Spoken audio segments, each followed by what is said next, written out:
Good morning, everyone.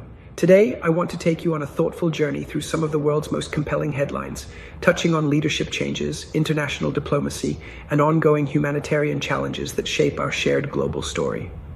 Let's start with Cuba, where a significant constitutional shift just took place.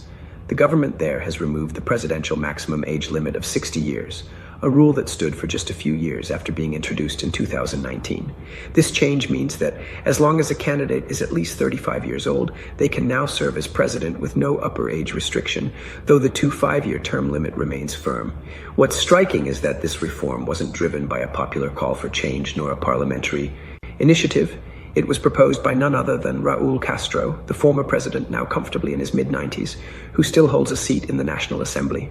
It seems this move acknowledges Cuba's demographic realities, such as an aging population, but also feels like a subtle acknowledgement that power in Cuba currently resides with an older generation, perhaps ensuring their continued influence.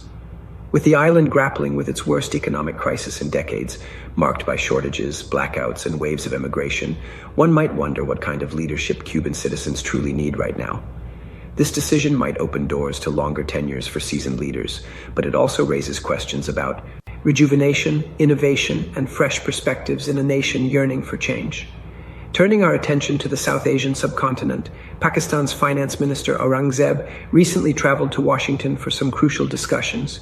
His talks with U.S. officials focused on boosting trade relations, a vital lifeline for Pakistan's economy. The country has been grappling with the burden of high export tariffs, currently hovering at 29%, imposed under earlier U.S. trade policies. These levies act like weight on Pakistan's exports, limiting their competitiveness in American markets. Negotiations like this are so critical, not only for economics but for diplomacy too, as improving trade ties can build bridges beyond just numbers.